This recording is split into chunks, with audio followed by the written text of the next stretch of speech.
అందరికీ praise the lord. నేటి దిన వాక్యముగా 107వ కీర్తన 1 నుండి 9 వచనాలు చదువుదాము. యెహోవా దయాళుడు, ఆయనకు కృతజ్ఞతాస్తుతులు చెల్లించుడి, ఆయన కృప నిత్యముండును. యెహోవా విమోచించిన వారు ఆ మాట పలుకుదురుగాక. విరోధుల చేతిలో నుండి ఆయన విమోచించిన వారును, తూర్పు నుండి, పడమట నుండి, ఉత్తరము నుండి, దక్షిణము నుండి, నానా దేశముల నుండి ఆయన పోగు చేసిన వారు ఆ మాట పలుకుదురుగాక. వారు అరణ్యమందలి ఎడారి త్రోవను తిరుగులాడుచుండిరి, నివాసపురం ఏదియు వారికి దొరకకపోయెను. ఆకలి దప్పుల చేత వారి ప్రాణము వారిలో సొమ్మసిల్లెను.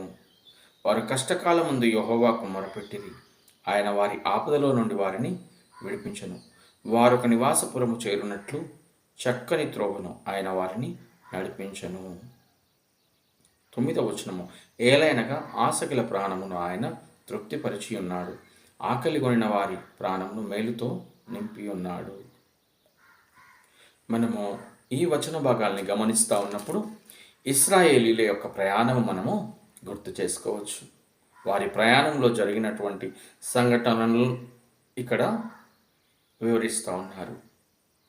అయితే ఈ యొక్క మాటలు నేను చదువుతూ ఉన్నప్పుడు 4వ వచనంలో చూస్తే, వారు అరణ్యమందులి ఎడారి త్రోవను తిరుగులాడుచుండిరి, నివాసపురం ఏదియు వారికి దొరకకపోయెను.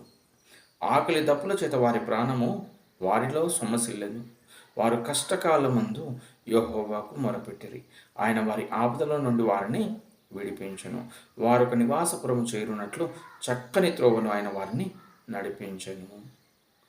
దేవుడు వారికి చేసిన మేలు, వారి పరిస్థితులు బాగలేనప్పుడు, వారి యొక్క స్థితిగతులు బాగలేనప్పుడు, వారి ప్రయాణంలో వారు ఎడారిలో ఉన్నారు, ఆకలి దప్పుల చేత వేదన చెందుతూ ఉన్నారు, వారు కష్టకాలంలో ఉన్నారు, ఎవరికి చెప్పుకోలేని స్థితి, ఎవరికి చెప్పుకున్నప్పుడు ఏమీ చేయలేని స్థితిలో ఉండి ఉన్నారు. ఆ సమయంలో వారికి చెప్పుకోదగినటువంటి ఆశ్రయపురము, చెప్పుకోదగినటువంటి వారు ఒక్కరగుపడ్డారు. ఎవరంటే దేవుడు. ఆ దేవునికి వారు మొరపెట్టుకున్నారు. మొరపెట్టుకున్నప్పుడు దేవుడు చేసినటువంటి పని ఏమిటి? ఆయన వారి ఆపదలో నుండి వారిని విడిపించెను. వారొక నివాసపురము చేరునట్లు చక్కని త్రోవను ఆయన వారిని నడిపించెను. ప్రియమైనటువంటి సహోదరి సహోదరుడా, నీ జీవితంలోనూ అరణ్యం లాంటి పరిస్థితులు ఉన్నాయా? ఆకలి దప్పుల చేత వేదన చెందుతున్నావా?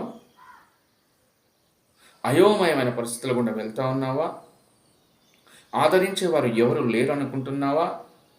అయితే వారు చూసినట్లుగా ఒక్కసారి నీ చూపు దేవుని వైపు తిప్పు.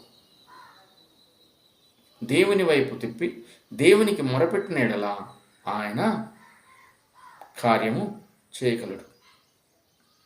ఆపద కాలంలో నీవు నాకు మొరపెట్టుము, నేను నీకు ఉత్తరం ఇచ్చదను, నీవు నన్ను మయపపరచదవు అని దేవుని లేఖనము సెలవిస్తూ ఉంది. అతడు నేను మొరపెట్టక అతన్ని విడిపించదను అని దేవుని వాక్యము 91వ కీర్తనలో మనము చూస్తాం.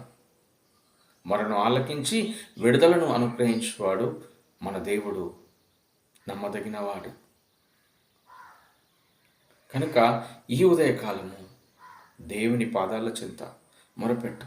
ఇంతవరకు ఎవరిని ఆశ్రయం చేసుకున్నావో, ఎవరిని ఆధారం చేసుకున్నావో, ఎన్ని రకాల ప్రయత్నాలు చేసి ఉన్నావో, విసిగి ఉన్నావేమో, అలసి ఉన్నావేమో, కానీ ఒక్కసారి ఈ దేవుణ్ణి ప్రయత్నించి చూడు. ఈయన వైపు తిరిగి చూడు. ఈయనకు నీ బాధను చెప్పుకొని చూడు. హృదయపూర్వకముగా ఆయన కార్యము జరిగించువాడు. ఇదిగో వీరి జీవితంలో జరిగించాడు.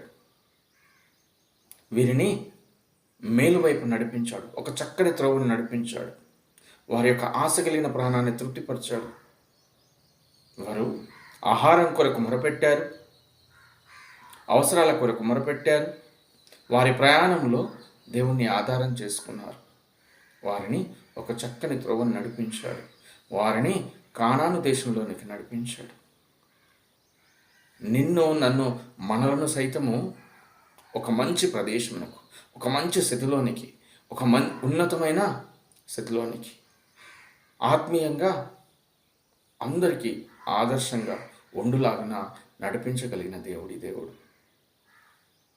కనుక ఈ దేవుణ్ణి ఆధారం చేసుకొని నమ్మకంతో, విశ్వాసంతో ప్రార్థించి ఆయన అనుగ్రహించు మేలును మనము పొందుదాం గాక.